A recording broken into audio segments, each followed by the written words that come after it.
안녕하세요. 독서를 가르치는 서미선입니다. 오늘은 세 번째, 3강의 첫 번째 시간입니다. 비판함의 읽기인데요.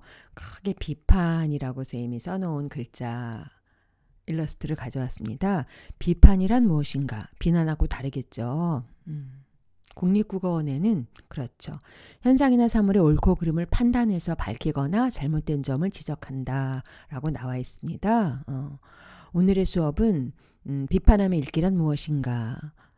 이런 문제는 어떻게 나오는가가 일부고요. 그 다음에 우리가 실제 활동을 하는 게 사실 오늘 수업의 메인입니다.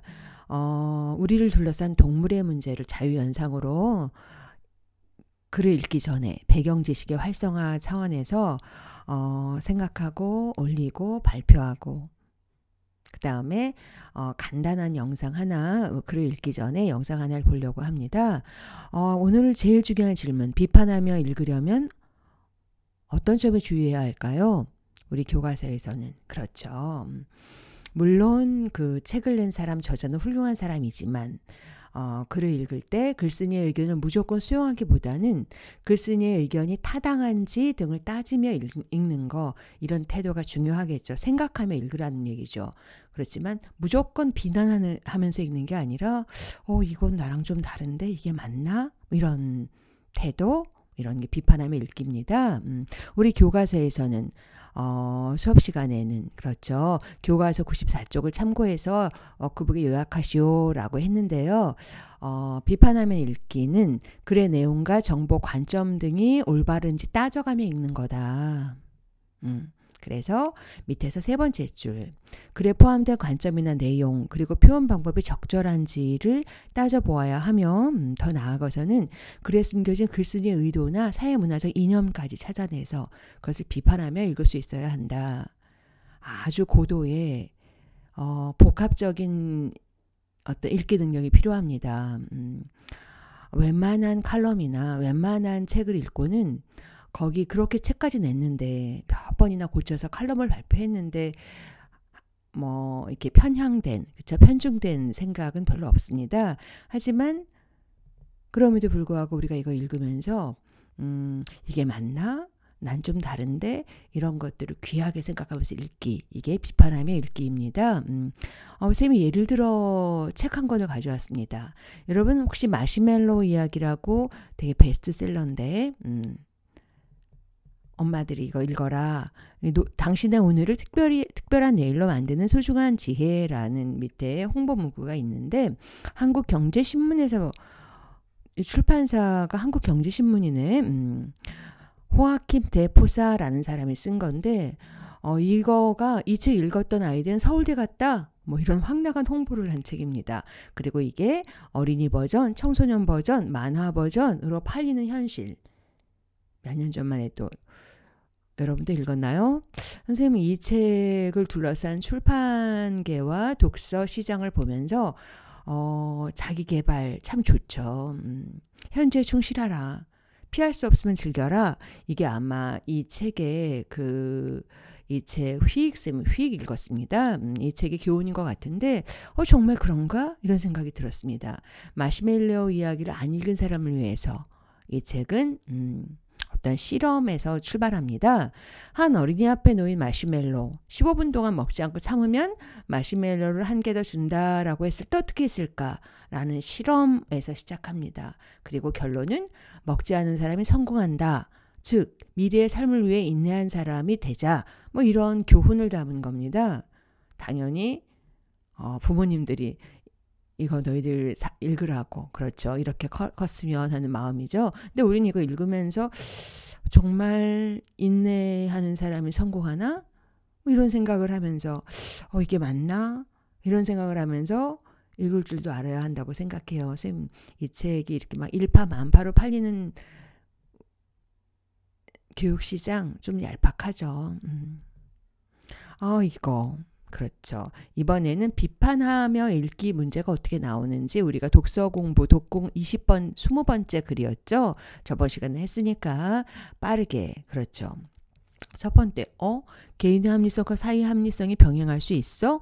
그래, 주황색 고전경제학에서는 그럴 수 있어. 근데 나에서는 아니야. 그렇죠. 개인이 합리적인 선택을 해도 반드시 사회의 합리성으로 되는 건 아니야. 죄수의 딜레마 의견을 봐봐.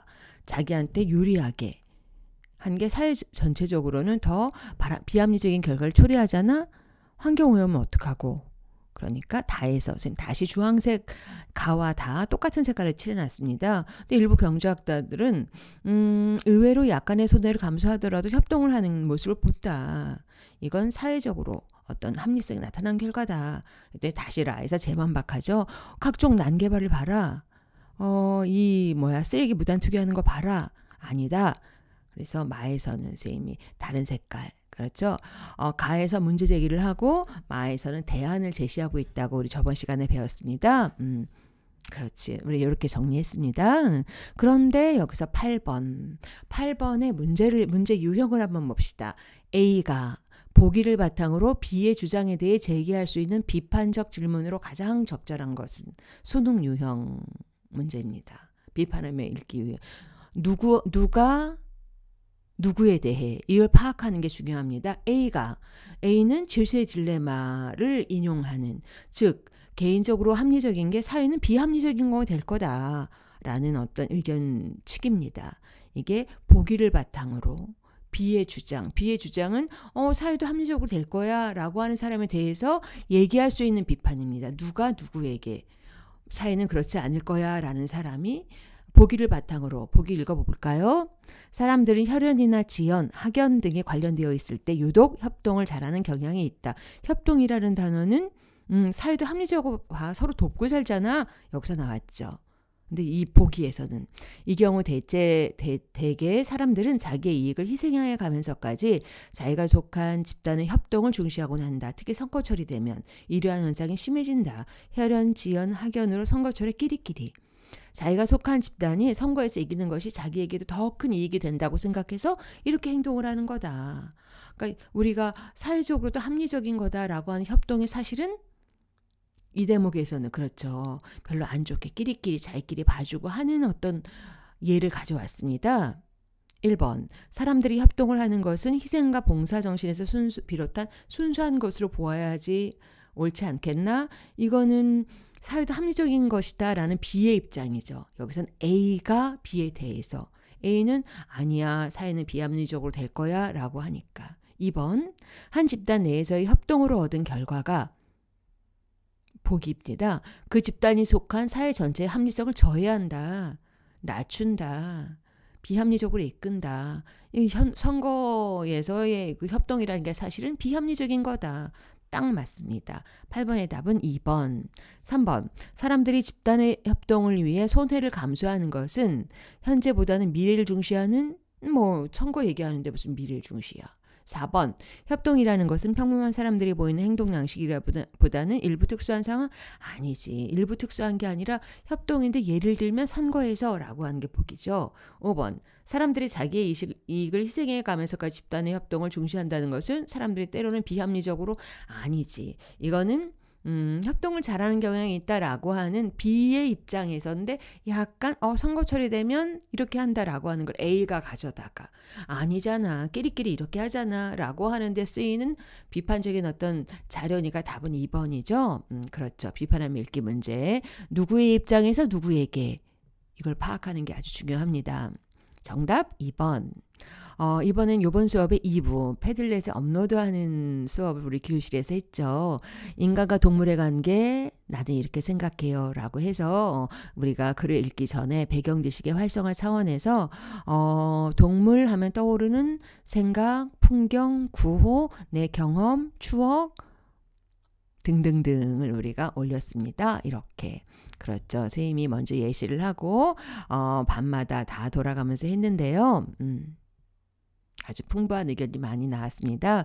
그리고 교실에서는 간단한 영상, 뉴스 영상이었는데 동물권이 뭐예요? 이제 배울 거죠. 동물 복지, 동물 권리, 동물권, 동물만의 문제가 아니다 라고 하는 뉴스의 영상이었습니다. 많은 생각을 했습니다.